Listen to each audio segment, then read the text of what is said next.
El pueblo se acurrucaba entre las montañas, un lugar de paz y tradición. Allí vivía Isabel, una jovencita con ojos llenos de curiosidad. La vida era sencilla, los días estaban llenos de risas y del aroma de los pinos.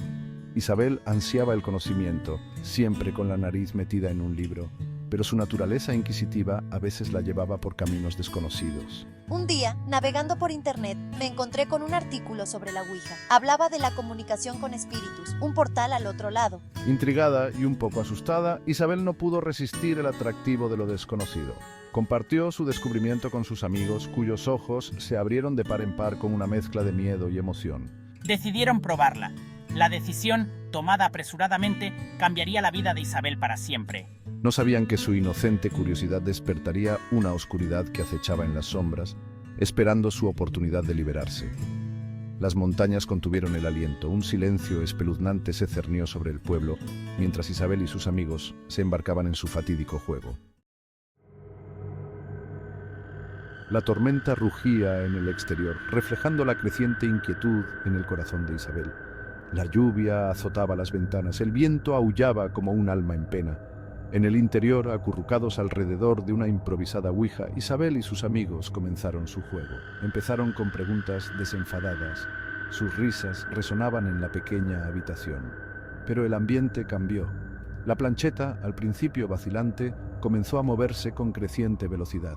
Sus risas se apagaron, sustituidas por un tenso silencio.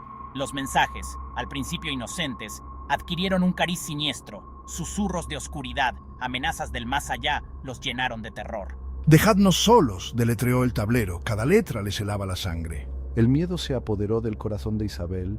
Sus dedos se aferraban a la plancheta. Sus amigos, con los rostros pálidos, querían parar. Pero Isabel se sintió extrañamente obligada a continuar, como si una fuerza invisible la mantuviera cautiva. La habitación se volvió más fría, el aire denso, con una palpable sensación de temor. La tormenta exterior se intensificó, reflejando el caos que se desarrollaba en el interior. El juego había dejado de serlo. Sin saberlo, habían abierto una puerta, y algo siniestro había respondido a su llamada. ¿Quién eres?, preguntó Isabel con voz apenas audible. La plancheta danzaba sobre el tablero. Las letras aparecían con escalofriante rapidez. «Somos los olvidados», deletreaba, «los abandonados, y exigimos tu atención». El miedo se convirtió en terror. Los amigos de Isabel, incapaces de soportar más la atmósfera opresiva, decidieron marcharse. Isabel, esto ya no tiene gracia, suplicó su amiga María. Vamos a parar. Pero Isabel no pudo. Sentía los dedos pegados a la plancheta. Era como si una fuerza invisible se hubiera apoderado de ella, controlando todos sus movimientos. Intentó soltarse, su corazón latía con fuerza en su pecho, pero la fuerza era demasiado grande. Sus amigos, aterrorizados, huyeron de la habitación, dejando a Isabel sola con la ouija y la entidad que hablaba a través de ella. «No puedes escapar de nosotros», continuaba el mensaje. Las letras aparecían en el tablero con maligna alegría. «Ahora eres nuestra». La visión de Isabel se nubló. La habitación daba vueltas a su alrededor. La tormenta rugía en el exterior, haciéndose eco de la confusión que reinaba en su alma. La oscuridad se había apoderado de ella. Isabel se desplomó en el suelo. La ouija cayó a su lado. La tormenta seguía rugiendo, pero dentro de la habitación se gestaba otro tipo de tempestad. Isabel sintió una presencia dentro de ella, fría y amenazante, que retorcía sus pensamientos, sus emociones. Intentó gritar, pero ningún sonido escapó de sus labios. Cuando sus padres la encontraron, horas después, era una sombra de lo que había sido. Sus ojos, antes brillantes de curiosidad, estaban ahora vacíos, llenos de un escalofriante vacío. No los reconocía, sus palabras eran incoherentes, su cuerpo sacudido por temblores. Los días se convirtieron en semanas. El estado de Isabel empeoró. Sufría pesadillas, se despertaba gritando, su cuerpo se retorcía de dolor. Su voz cambió, transformándose en un áspero gutural, pronunciando blasfemias que helaban la sangre a su familia. La que fuera una niña vibrante había desaparecido, sustituida por algo siniestro, algo inhumano. Los médicos estaban desconcertados, le hicieron pruebas, le recetaron medicamentos, pero nada parecía funcionar. La oscuridad había echado raíces, se había instalado en lo más profundo del alma de Isabel, envenenándola desde dentro. La desesperación se apoderó de los corazones de sus padres. Su querida hija estaba perdida en un laberinto de sombras. La noticia de la aflicción de Isabel se extendió por el pueblo como la pólvora. El miedo sustituyó a la atmósfera de paz que antes reinaba. Los padres no dejaban salir a sus hijos de casa. Había oído rumores sobre la Ouija, sobre su poder para tender un puente entre los vivos y los muertos. Sabía que Isabel había invitado, sin saberlo, a algo maligno a su vida. Debemos rezar por ella, declaró con voz firme. Rezad por su liberación de este mal. Isabel se revolvía en la cama de la habitación de huéspedes de la iglesia. Se había considerado peligroso tenerla en casa, ya que la entidad que llevaba dentro se volvía cada vez más agresiva. El padre Miguel, con el rostro marcado por la preocupación, la vigilaba. Había realizado bendiciones, recitado oraciones, pero la oscuridad persistía. Sus padres, con el rostro marcado por la desesperación, se aferraban a su fe. Los aldeanos se reunían a diario, sus oraciones resonaban en la iglesia. Pero la entidad se burlaba de sus esfuerzos. Su risa resonaba por los pasillos. No podéis vencerme, siseaba. Su voz era una grotesca parodia de la de Isabel. El padre Miguel se negó a rendirse. Rebuscó en las antiguas escrituras, buscando una guía. Sabía que el tiempo se agotaba, que la entidad la estaba consumiendo lentamente. No iba a permitir que eso ocurriera. Lucharía por el alma de Isabel, armado con el poder de su fe. Los días se convirtieron en semanas, cada una de ellas una lucha desesperada contra el enemigo invisible. El padre Miguel, agotado pero decidido, continuó su vigilia, rezando por una señal. Realizó rituales de exorcismo, su voz fuerte a pesar del miedo. La entidad se resistía, su poder aumentaba con cada intento fallido. Los gritos de Isabel resonaban por la iglesia, su cuerpo se contorsionaba de forma antinatural. El padre Miguel sintió una creciente sensación de desesperación. Nunca se había encontrado con una entidad tan poderosa.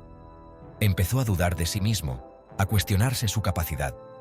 ¿Era simplemente que no era lo suficientemente fuerte? ¿Acaso su fe no era lo suficientemente inquebrantable? Confió sus temores a un sacerdote que estaba de visita. La duda es el patio de recreo del diablo, padre. No debes sucumbir a ella. Tu fe es tu escudo, tus oraciones tu arma. El padre Miguel asintió, sacando fuerzas de las palabras del anciano sacerdote. No se rendiría, seguiría luchando por Isabel, por su pueblo, por su propia fe. Una noche, mientras el padre Miguel velaba junto a la cama de Isabel, le invadió un profundo cansancio. Sus párpados se cerraron, su cabeza se inclinó, el peso de su lucha lo abrumó momentáneamente. Cerró los ojos un momento, solo un momento para recuperar fuerzas, y entonces lo vio. Una visión vívida y clara, una luz cegadora, cálida y reconfortante llenó su mente. Dentro de la luz vio dos figuras, sus formas etéreas y hermosas. Las reconoció al instante. Ten fe, padre Miguel, no desesperes. La Virgen María extendió la mano y acarició suavemente la mejilla del padre Miguel. El poder del amor y la fe puede vencer incluso a la más oscura de las maldades. No pierdas la esperanza.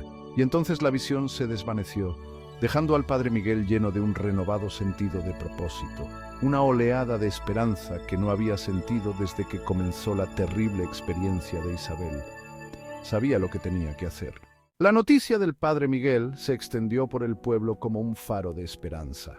La iglesia, antes cargada de desesperación, bullía ahora de expectación. Los aldeanos se reunieron para una vigilia de oración que duraría toda la noche.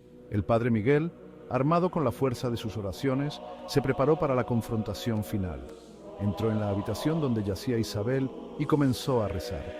La entidad dentro de Isabel reaccionó violentamente, pero el padre Miguel se mantuvo firme. Su fe era un escudo inquebrantable. El aire crujió de energía. La atmósfera era densa, llena de tensión.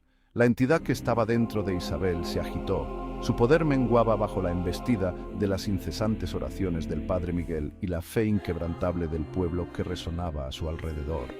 Una luz cegadora, emanada del crucifijo, inundó la habitación, obligando a la entidad a retroceder. Su control sobre Isabel se debilitaba. ¡Libérala! La entidad gritó. Su voz era una horrible cacofonía de rabia y desesperación, mientras era arrancada del cuerpo de Isabel, desterrada de nuevo a la oscuridad de donde había venido. Se hizo el silencio, pesado y absoluto.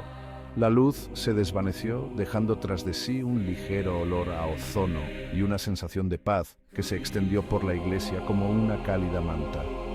El padre Miguel corrió al lado de Isabel, su corazón latía con fuerza por el alivio y la gratitud.